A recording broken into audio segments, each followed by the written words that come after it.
Hello everyone, welcome back to my channel. আজকে আমি চলে এসেছি নতুন একটা ব্লগ ভিডিও নিয়ে। তো আজকে আমি তোমাদের সাথে শেয়ার করব পশ্চিমবঙ্গের দর্শনীয় স্থান মায়াপুর। মায়াপুরের প্রধান আকর্ষণ ইস্কনের কিন্তু রাধাকৃষ্ণের মন্দির। তো ইস্কনের মন্দির দেখার জন্য আমরা বেরিয়ে পড়েছিলাম। আমাদের জার্নি শুরু হচ্ছিল দমদম থেকে। তো দমদম থেকে 6:20 কৃষ্ণনগর লোকাল ধরে আমরা কৃষ্ণনগরে নামবো। তাই আমরা যাচ্ছিলাম দমদম স্টেশনে। 5:30 নাগাদ বেরিয়ে পড়েছিলাম, দেখতেই পাচ্ছ। তো ট্রেনে এবার উঠে গেছি। ভালোই ভিড় হয়েছিল, বেশিরভাগই ওখানে মায়াপুর যাচ্ছে, সেটা বোঝাই গেল। তো তারপর আমরা কৃষ্ণনগরে নেমে পড়লাম। কৃষ্ণনগর নেমে আমরা ওখান থেকে টোটো ধরে যাব হচ্ছে হুলোরঘাট। হুলোরঘাট থেকে আবার কিন্তু খেয়া পার হতে হয়। তো যারা জানো না তারা একটু জেনে নিও। আমরা এই ফার্স্ট টাইম হচ্ছে ট্রেনে যাচ্ছি।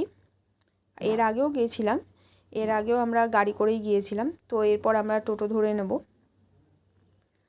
তো টোটো ধরে আমরা যাব হচ্ছে হুলোরঘাট অবধি। সময় লাগবে হচ্ছে 40 মিনিট মতো। তো যদি চাও তোমরা এখানে অটোতেও যেতে পারো, কারণ অটোতে অনেকটা কম সময় লাগবে। আমরা টোটোতে করেই যাচ্ছিলাম, সময়টা একটু বেশিই লেগেছিল। 40-45 মিনিট মতো লাগবে হচ্ছে তোমাদের টোটোতে। চলে এসেছি আমরা হুলোরঘাট, এবার যাচ্ছি। পাশে দেখতে পাচ্ছ একটা সোজা গলি রয়েছে। তো এই সোজা রাস্তাটা দিয়ে হেঁটে ডান দিকে বেঁকে তোমাদেরকে যেতে হবে। তারপর হচ্ছে সোজা গিয়ে হাঁটলেই দেখতে পাবে হচ্ছে স্বরূপগঞ্জ হুলোরঘাট। হুলোরঘাটে তোমাদের এখানে টিকিট কাটতে হবে। নৌকায় ওঠার জন্য 3 টাকা করে টিকিট। পাশেই বাঁদিকে টিকিট কাউন্টার রয়েছে, এখান থেকে তোমরা 3 টাকা করে টিকিট কেটে তারপর কিন্তু এখানে নৌকায় যেতে পারবে। তো আমরা যাচ্ছিলাম, শুধু এপার থেকে ওপার হবে, স্বরূপগঞ্জ ঘাট অবধি আমরা যাব।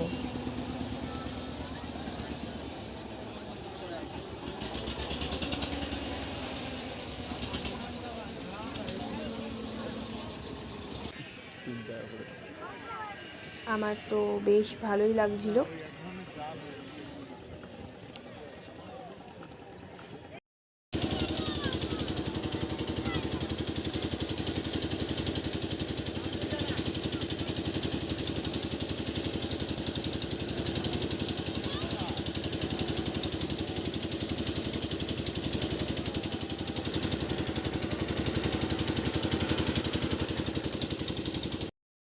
আমরা কিন্তু নেমে গিয়েছিলাম। এরপর আমরা স্বরূপগঞ্জ ঘাট থেকে বেরোবো। তো হাঁটছিলাম, দেখতেই পাচ্ছ সামনে কিন্তু স্বরূপগঞ্জ ঘাট বলে লেখাই আছে। সামনে ডাবওয়ালা বসেছিল, তো আমরা এখানে ভাবলাম যে 4 জনে মিলে ডাব খেয়ে নিই, তারপর আমরা মায়াপুরের দিকে রওনা দেব। তো এরপর আমরা টোটো করে যাচ্ছিলাম হচ্ছে মায়াপুর মন্দিরের দিকে। বেশিক্ষণ সময় লাগেনি। তো তোমরা যারা চাও অনেকেই এখানে হেঁটে যেতে পারো। টোটো ভাড়া কিন্তু 10 টাকা করে নেবে, কিন্তু আমাদের সেদিনকে 5 টাকা করে নিয়েছিল। সামনেই দেখতে পাচ্ছ মন্দিরটা, খুব সুন্দর লাগছে।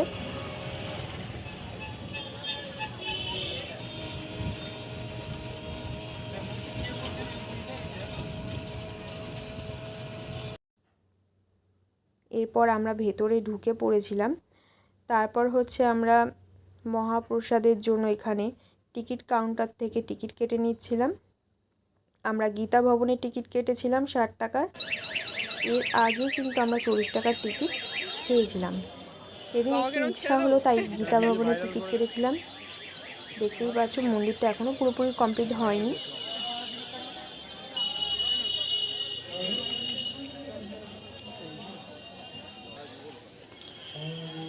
হ্যাঁ, বন্ধ।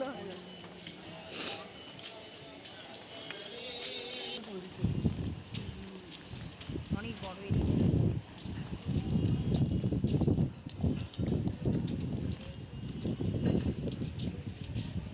পর হচ্ছে আমরা সামনের দিকে এগোচ্ছিলাম।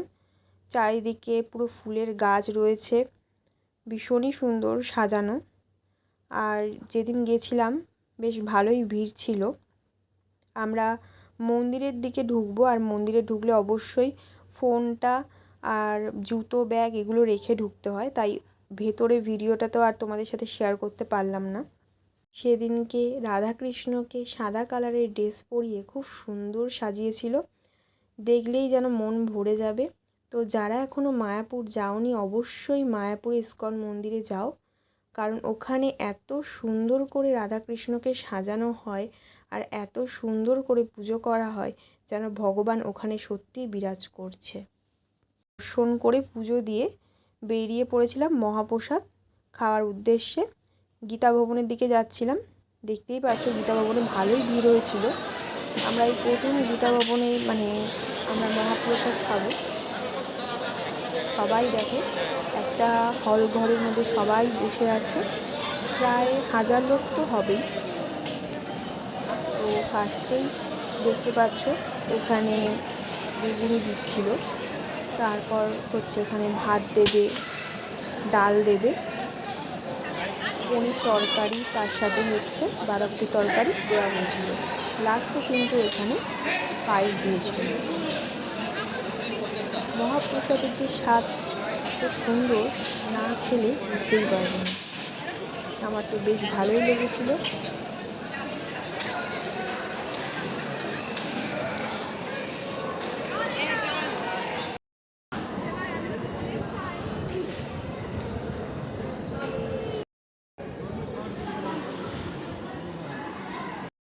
তো খাওয়া দাওয়া সেরে আমরা একটু বেরিয়ে পড়েছিলাম বাইরে। তো সবাই মিলে একটু ছবি ভিডিও করছিলাম, তারপর একটু মাঠে বসে পড়েছিলাম, সবাই একটু আড্ডা মারছিলাম। তারপর এখান থেকে বেরিয়ে চারিদিকটা একটু ঘুরছিলাম। খুব সুন্দর সাদা সাদা ফুলের গাছ, আর সামনেই একটা মন্দির দেখতে পাই, বেশ ভালোই লাগে। আমরা যাচ্ছিলাম গোয়াল ঘরের দিকে, ওখানে অনেক গরু, বেশ ভালোই লাগে দেখতে, একটা গ্রাম্য পরিবেশের ভাব রয়েছে।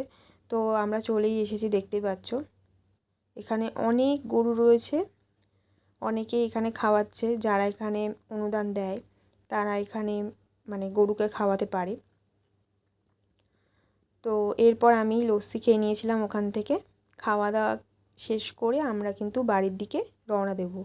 তো ওখান থেকে আমরা বেরিয়ে পড়েছিলাম 4:30টার দিকে। এরপর কিন্তু আমরা স্বরূপগঞ্জ ঘাটে গিয়ে ওখান থেকে কিন্তু আমরা নৌকা ধরে আমরা নেমেছিলাম হুলোর ঘাট। তারপর ওখান থেকে আবার টোটো করে বাড়ির দিকে রওনা দিচ্ছিলাম। তো আজকের ভিডিওটা এই পর্যন্ত। ভিডিওটি যদি তোমাদের ভালো লেগে থাকে অবশ্যই আমার চ্যানেলটিকে লাইক, শেয়ার, সাবস্ক্রাইব করে পাশে থেকো। দেখা হবে নেক্সট ভিডিওতে। টাটা।